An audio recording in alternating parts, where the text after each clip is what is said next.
Hello students, इस video में हम pair of straight lines chapter की लास्ट एक्सरसाइज करने जा रहे हैं। लास्ट एक्सरसाइज काफ़ी इम्पॉर्टेंट है और काफ़ी इजी है एज़ कम्पेयर टू पिछली वाली एक्सरसाइज के। तो इसमें है सबसे पहले तो equation of two lines joining the origin to the points of the intersection of the straight line and the curve whose equation is of second degree. ये किसके लिए है आर्टिकल, और पूरी एक्सरसाइज में हम यही आर्टिकल का काम ही करने वाले हैं। उन्होंने बोला है कि इक्वेशन ऑफ टू लाइंस, दो लाइंस जॉइनिंग ओरिजिन, उन दो लाइंस की जॉइंट इक्वेशन पता करनी है जो कि ओरिजिन में से पास कर रही हैं, ओरिजिन में से निकल के जा रही हैं। मतलब इन दो डॉटेड लाइंस की इक्वेशन पता करनी है। लेकिन ये दो लाइंस बनी कैसे हैं, किन इंटरसेक्शन पॉइंट्स की बात की गई है। उन्होंने बोला कि joining the origin to the point of intersection of straight line, एक स्ट्रेट लाइन और एक सेकेंड डिग्री की कर्व, उसमें उसके पॉइंट ऑफ इंटरसेक्शन में यानी कि पी और क्यू में से पास करके जाने वाली दो लाइंस जो कि ओरिजिन में से निकल के जाएंगी आगे, उनकी जॉइंट इक्वेशन पता करनी है। मतलब एक आपके पास कर्व है और एक उसको इंटरसेक्ट करने वाली एक लाइन है। उस लाइन और कर्व के इंटरसेक्शन के पॉइंट्स को इनमें से पास करने वाली दो लाइंस की जॉइंट इक्वेशन पता करो जो कि आगे ओरिजिन में से निकल के जाएंगी ये दोनों लाइंस। ठीक है, इनकी जॉइंट इक्वेशन पता करो। तो हमारे पास गिवन क्या होगा, एक सेकंड डिग्री की इक्वेशन होगी कर्व की, जो कि हम पिछले चैप्टर में भी यूज़ कर रहे थे। सेम यही ax² + 2hxy + by² + 2g x + 2fy + c = 0। और एक स्ट्रेट लाइन की इक्वेशन होगी जो कि है lx + my = n। अब हमें क्या करना है, जॉइंट इक्वेशन निकालनी है दो लाइंस की जो कि ओरिजिन में से पास करती हों। तो ओरिजिन में से पास करने वाली जो जॉइंट इक्वेशन होती है लाइंस की, उसमें कभी भी आपको फर्स्ट डिग्री वाले या कांस्टेंट आपको दिखाई नहीं देता है ना।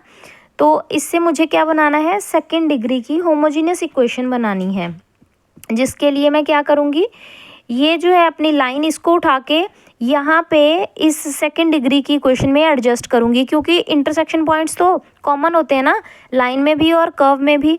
तो हम एक ही स्टेप करेंगे, सिर्फ क्या, जो लाइन है उसमें से 1 की वैल्यू निकालेंगे, मतलब 1 निकालेंगे जो कि हमेशा कांस्टेंट से फाइंड होगा। 1 की वैल्यू निकाल के पुट कर दी जाएगी इस सेकेंड डिग्री इक्वेशन में, लेकिन वहाँ पे पुट की जाएगी जहाँ इसकी ज़रूरत है। होमोजीनियस बनाना है, होमोजीनियस बनाना है तो इधर x² है मतलब 2 डिग्री है, यहाँ पे xy है मतलब 2 डिग्री है, y² है मतलब 2 डिग्री है। लेकिन यहाँ पे क्या है, 2gx, 2 और g दोनों कांस्टेंट है, लेकिन x हमारा वेरिएबल है। वेरिएबल की पावर सिर्फ कितनी है, 1। तो मतलब इसको होमोजीनियस बनाने के लिए मुझे एक और वेरिएबल चाहिए, इसीलिए मैंने यहाँ पे किसको एडजस्ट कर देना है, 1 को। 1 मुझे पता है कांस्टेंट है, लेकिन जब उसकी वैल्यू पुट की जाएगी तो फिर वेरिएबल एक मिल जाएगा।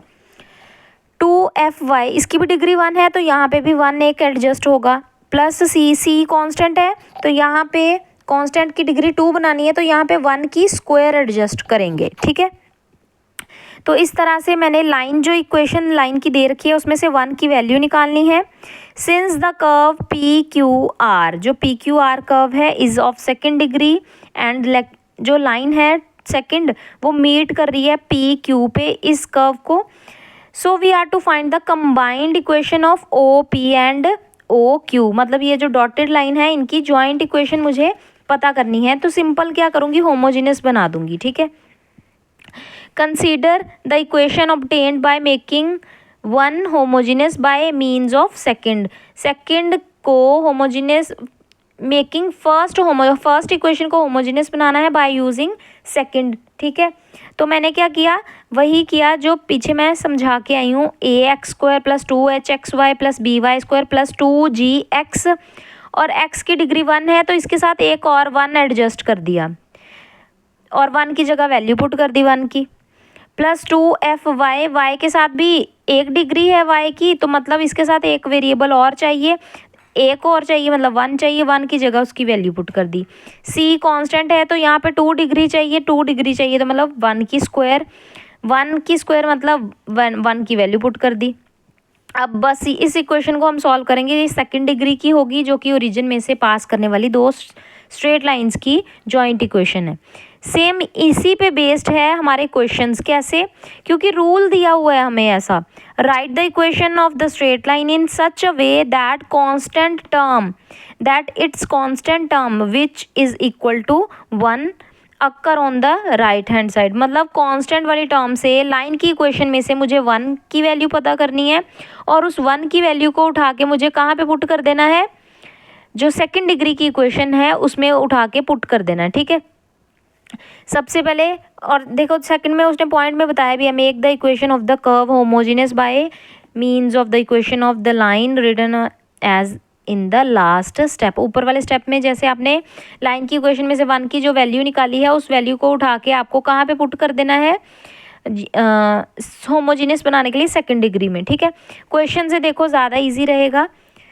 उन्होंने बोला find the line joining the origin to the point of intersection of. Second degree की इक्वेशन दे रखी है, साथ में लाइन की इक्वेशन दे रखी है, तो मतलब सेकंड डिग्री की इक्वेशन और लाइन को, लाइन पे जो पॉइंट पे इंटरसेक्ट होता है उस पॉइंट से पास होने वाली दो लाइंस की इक्वेशन, जॉइंट इक्वेशन पता करनी है। तो मैंने क्या किया, लाइन की इक्वेशन से 1 की वैल्यू पता की जो कि हमेशा कांस्टेंट से निकलेगी। कांस्टेंट यहाँ पे 1 है ऑलरेडी, तो 1 की वैल्यू बिल्कुल आराम से मिल गई।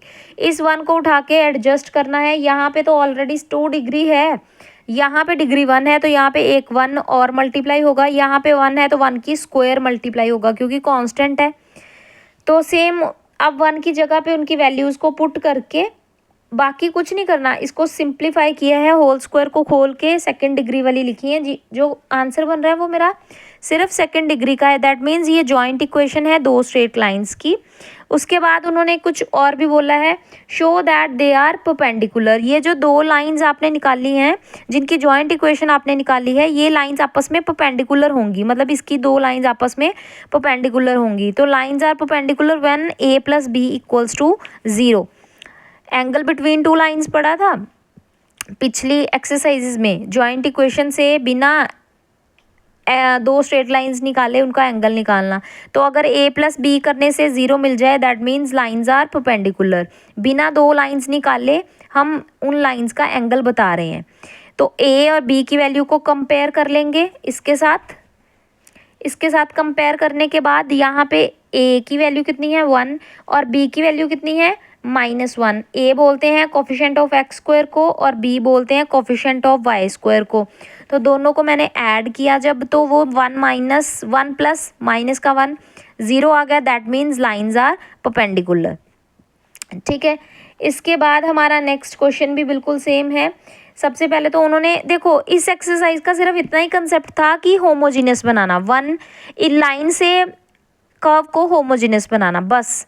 बाकी जो काम होगा वो पिछली एक्सरसाइजेस का होगा। ठीक है, जो उसके आगे का क्वेश्चन जो बनाया होगा उन्होंने क्वेश्चन की लेंथ बढ़ाने के लिए, वो कुछ ना कुछ पुरानी एक्सरसाइज का काम होगा। ठीक है, उन्होंने नेक्स्ट एग्जांपल में बोला है prove that the angle between the lines joining the origin. Same वही बात की है, लाइन भी दे रखी है और कर्व भी दे रखी है, और उनका जो दो लाइंस क्या तब बनेंगी, उनका जॉइंट इक्वेशन जो आएगी उनमें एंगल कितना बनेगा, इतना।